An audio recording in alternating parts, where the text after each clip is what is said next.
Um dos passos mais importantes para você garantir a sua independência financeira é entender um conceito muito básico da diferença entre ativos e passivos e o quanto isso impacta na sua construção de riqueza. Ao gerenciar bem ativos e passivos na sua vida, é inevitável que cedo ou tarde você alcance a sua independência financeira e trabalhe só se quiser, quando quiser, com o que gosta, sem precisar engolir sapo, fazer nenhum tipo de tarefa que não lhe agrade. No fundo, né, no final das contas, as pessoas elas não querem dinheiro, elas querem o que o dinheiro proporciona para elas. E uma das coisas que ele proporciona é a liberdade de escolha, a liberdade geográfica de viver aonde e com quem quiser, sem depender de nenhuma pessoa. E pode parecer muito simples, muito básico, mas eu vejo que é muito comum as pessoas simplesmente não conseguirem visualizar a sua independência financeira, né? Eu nunca vou atingir isso, não dá, é só para gente que já nasceu num berço de ouro ou quem ganha muito dinheiro, né? Uma profissão que paga muito bem, por exemplo, um médico, assim. E não, a verdade é que é muito simples. Se ela conseguisse entender a simples diferença entre ativos e passivos na vida dela e conseguir equacionar isso, ela vê que é sim possível sem fazer muito esforço, caso ela tenha um bom tempo. E lógico, se ela entender isso já numa idade mais avançada, a pessoa mais velha se deparou com esse vídeo e, poxa, agora que eu me liguei para isso, aí ela vai precisar de um esforço financeiro maior, já que ela tem menos tempo para esperar os juros compostos trabalharem para ela. Eu já gravei um vídeo aqui no canal explicando muito bem, ficou um vídeo muito legal, muito bem feito, falando sobre juros compostos. Eu vou deixar aqui nos cards para você conferir. Mas, de maneira direta, ativo é tudo aquilo que coloca dinheiro no seu bolso. Por exemplo, uma ação, que é a menor parte de uma empresa. Ela lhe entrega retorno financeiro com a sua valorização e também lhe entrega com o pagamento de dividendos, caso essa empresa distribua dividendos, que nada mais é do que uma parte do lucro dessa empresa que é distribuído aos seus donos, aos seus acionistas. E agora que você adquiriu uma ação dessa empresa, um lote de ações, você passa a ser acionista dela e ter participação nos lucros. Um outro bom exemplo são empreendimentos, um projeto empreendedor que você tenha. Ele tem a capacidade de gerar lucro para você, que é o idealizador desse projeto. Então, a sua empresa, microempresa, não importa o porte dela, o seu negócio é um ativo para você. Um imóvel também pode ser considerado um ativo, desde que ele tenha sido adquirido para te gerar aluguel. Se você morar nele, não, ele te gera despesa. Mas se você comprou,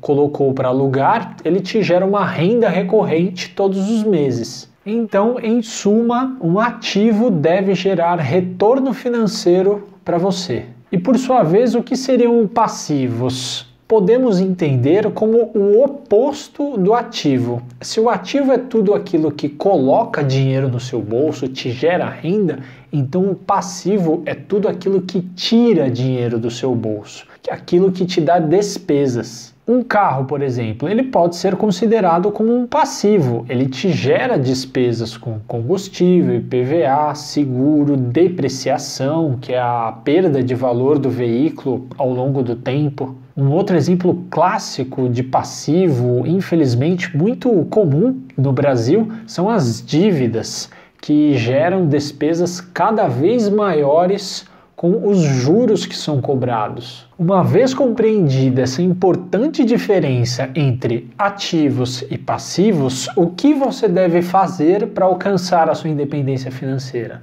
É simples, a fórmula é simples. Aumentar o número dos seus ativos e diminuir o número dos seus passivos. Equalizando isso de uma forma saudável, aqui eu não estou fazendo um convite ao empobrecimento. Bom, diminuir o número dos meus passivos, então agora eu não vou ter nada. Eu vou vender meu celular, vou vender meu carro, vou cortar meu cafezinho. Não, isso precisa ser equacionado para que você tenha mais ativos do que passivos e você tenha longevidade nos seus investimentos. Se você não gastar com nada no presente, você não terá uma válvula de escape e você não vai durar muito tempo nesse processo, sendo muito rigoroso com cortes de passivos. Vai chegar uma hora que você vai espanar, ou alguém próximo a você, ali na sua família, a sua esposa, marido, filhos, e vai cobrar o preço. E qual o preço? Ele pode se manifestar de diferentes formas, né? Pode ser uma compra compulsiva, algumas pessoas descontam em álcool, em festas. Então, não é ter uma vida mais pobre, e sim ter um controle dos seus passivos, dos seus ativos, de forma que você tenha muito mais ativos do que passivos. Somente assim você alcançará a sua independência financeira. Eu não conheço ninguém, e agora você entendendo bem esse conceito, pode olhar à sua volta. Não tem ninguém que consiga ser independente financeiramente tendo um volume muito maior de passivos do que de ativos, de coisas que tiram dinheiro dela, sugam ali o dinheiro da conta dela, do que de coisas que agregam, constroem riqueza, colocam dinheiro na mão dela. Simplesmente a conta não bate. Esse é um conceito básico das finanças. Receita menos despesas tem que ser igual ou maior do que zero. Tudo que entra menos tudo que sai precisa dar um número positivo. Se você ganha R$3.000 por mês e gasta 4, essa conta não fecha. Você está devendo R$1.000. Isso nem deveria existir. Imagina que você tem uma nota de R$100 na mão. Como que você consegue gastar 150? É fisicamente impossível, mas claro que nós sabemos que isso é possível nos dias de hoje por conta do acesso ao crédito, que não é uma coisa ruim. Ele veio para ajudar as pessoas, para melhorar a nossa vida. Mas fazendo mau uso do acesso a esse crédito, cartão de crédito, cheque especial, empréstimo pessoal, financiamento, que nada mais é do que um adiantamento de um dinheiro que você não tem. Você pega o dinheiro emprestado do banco para financiar um bem, sendo que você não tem aquele dinheiro, senão você pagaria à vista e não pagaria juros ao banco. Então, graças ao acesso ao crédito, as pessoas conseguem fazer essa anomalia, digamos assim, ganhar 3.000 e gastar 4, 5, gastar muito mais do que se ganha. E agora eu vou te passar algumas estratégias para você colocar em prática. Primeiro, como você vai fazer e depois como você vai calcular para ter um número em mente. Seguinte, você trabalha todos os meses, mesmo não sendo um profissional CLT ou um funcionário público que tem uma renda certa ali todos os meses, mesmo sendo empreendedor, autônomo, profissional liberal, você tem pelo menos uma ideia, uma previsibilidade da sua entrada. Então, você pode tirar uma média de quanto você ganha. Tire uma média aí no mínimo de uns 6 meses. O ideal seriam uns 12 meses, um ano completo, porque você pega todas as datas comerciais do mercado, Dia das Mães, Dia das Crianças, Natal, Páscoa, enfim.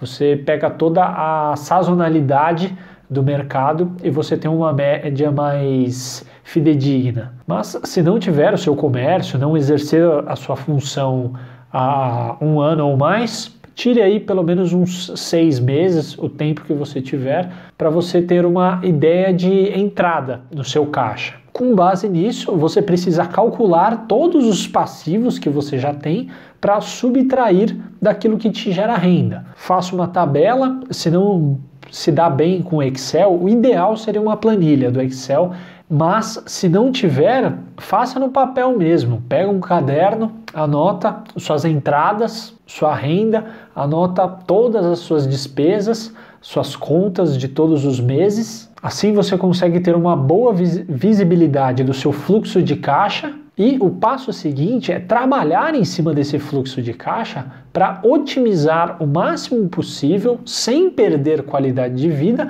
para que você consiga aportar dinheiro em ativos todos os meses. E aí, daqui para frente, você vai comprando seus ativos mês a mês, ações, fundos imobiliários, um fundo de investimento, enfim, você vai montar a sua carteira de investimento com base nos conhecimentos de mercado que você tem, renda fixa, renda variável, mesclando conforme os prazos que você tem para esperar, para abrir mão daquele capital. Quanto maior o prazo que você conseguir abrir mão, maior a rentabilidade exigida. Quanto menor o prazo, menor a rentabilidade, porque você precisa aumentar a sua segurança. Você não pode ficar exposto à renda variável num curto prazo. E ao longo do tempo, você vai notar perfeitamente que você está aumentando o seu número de ativos e controlando os seus passivos.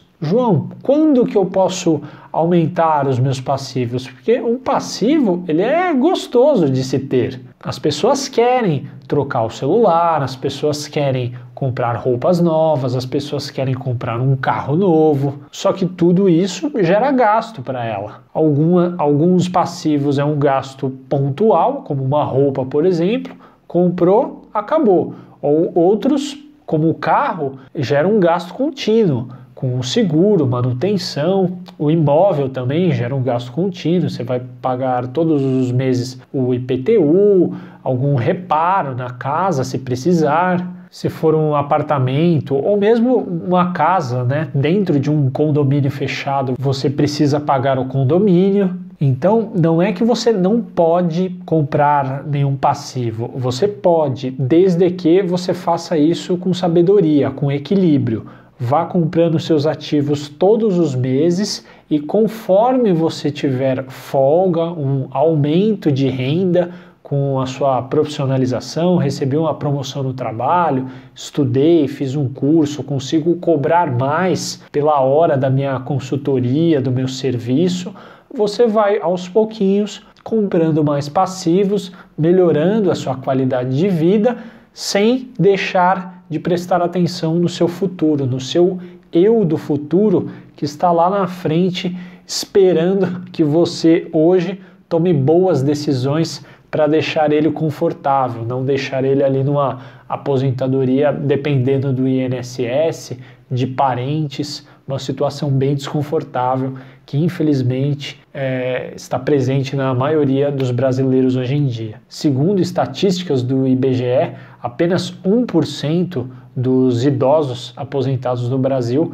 são 100% independentes financeiramente. Os outros 99%, dividido em algumas faixas, né? Tem o desenho de uma pizza ali, uns dependem mais, outros menos, mas os outros 99%, em algum grau, todos eles dependem ou do governo ou de parentes, dos filhos. Como você está aqui nesse vídeo, buscando conhecimento, buscando aprender coisas novas, sei que você é uma pessoa diferenciada e eu não quero essa realidade para você. Então, de antemão, meus parabéns por estar aqui. Aproveitando, peço que confira se está inscrito no canal, clica aqui no botão, leva 2 segundos para você fazer isso, é bem rapidinho, você vai receber os próximos vídeos quando eu postar.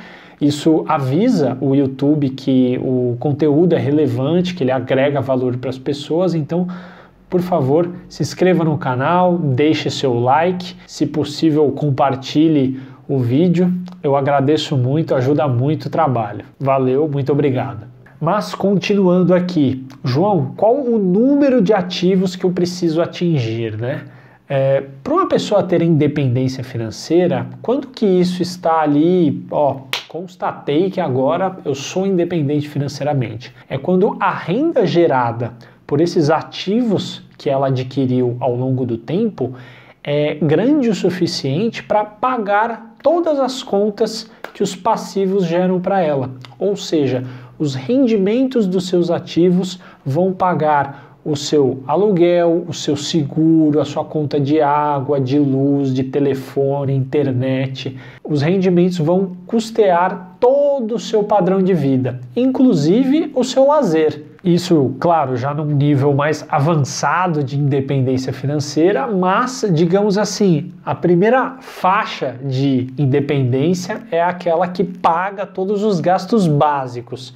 Alimento, água, luz, esses que eu falei.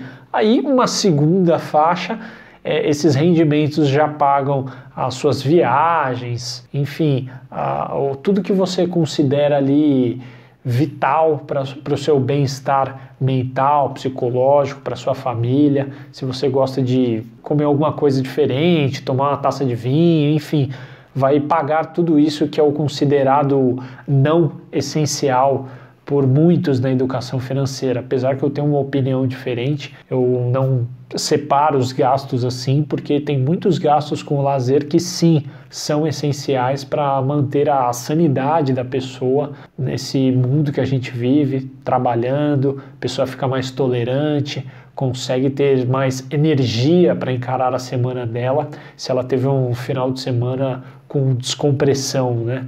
Com gastos com bem-estar. Então eu já não levo só gastos básicos, isso aqui você pode pagar. Cervejinha, não, isso aqui é supérfluo. Supérfluo para quem?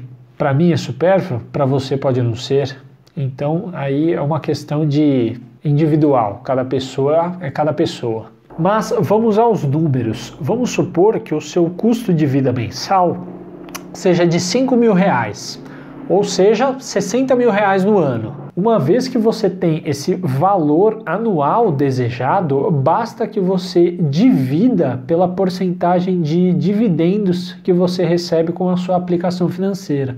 E aí você já tem a sua meta de formação de poupança. Por exemplo, um valor bem factível de se levar em consideração é uma rentabilidade de 6% ao ano. Se você quer R$60.000, 60 mil dividido por 0,06, que equivale a 6%, é igual a R$1 milhão.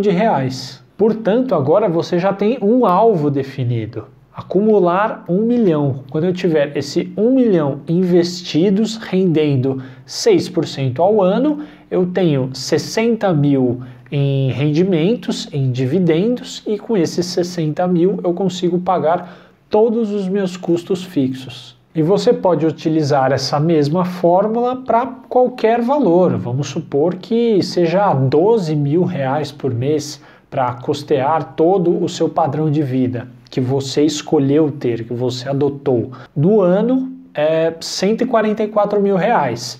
Então, mesma coisa, 144 mil dividido por 0,06 igual a 2,4 milhões. Veja, quanto maior o número de passivos que você acumulou, mais ativos você tem que ter. Maior ainda a sua massa crítica para que ela renda juros a fim de pagar todos os seus passivos. Você pode fazer a conta levando outros números como rentabilidade, 8%, 9%? Sim, pode, mas eu gosto de fazer projeções pessimistas. Em outras palavras, ser bem conservador nas projeções. Eu não gosto de ter uma margem de erro muito grande. A pessoa vai passar a vida toda ali, muitos anos acumulando patrimônio para chegar lá na frente, ela olhar e falar: "Ih, não deu certo.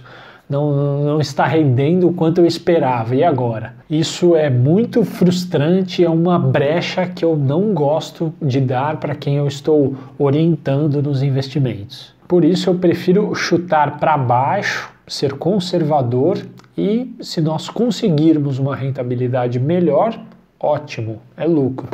Lembrando, detalhe muito importante, essa rentabilidade, quando você for fazer a conta, ela precisa ser uma rentabilidade real, que é diferente da rentabilidade nominal. A real é aquela que já vem descontado inflação e imposto de renda. O imposto de renda é simples de descontar. O investimento de longo prazo, como ações ou um fundo de ação, fundos imobiliários, você vai descontar 15%. a menos que seja uma previdência, você tem ali um benefício fiscal, como um VGBL, por exemplo, você consegue chegar a 10%. Mas você consegue ter previsibilidade de quanto irá pagar de imposto de renda. Agora, a inflação, como nós não sabemos qual é a inflação futura, né? O futuro ele é impenetrável. Temos projeções do Boletim Focus, lançado todas as semanas pelo Banco Central, mas não é raro que essas projeções acabem errando. Então, eu aconselho que você corrija a inflação com os seus aportes. Todos os meses ali, ou a cada semestre, você faz uma correção dos seus aportes e acrescenta um pouquinho.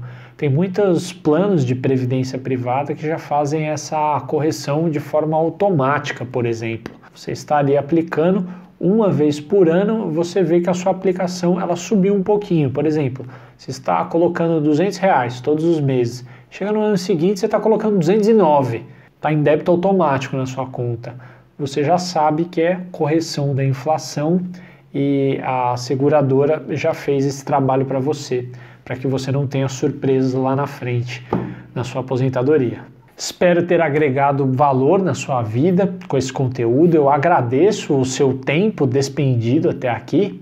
Meu muito obrigado. Mais uma vez, não deixa de se inscrever aqui no canal, dar um like nesse vídeo, compartilhar para os seus amigos, grupos de família, alguém que precise saber mais sobre esse conteúdo. Tenho certeza que vai ajudar na vida dessa pessoa. Meu muito obrigado, um grande abraço, um beijo no seu coração. Nos vemos no próximo vídeo.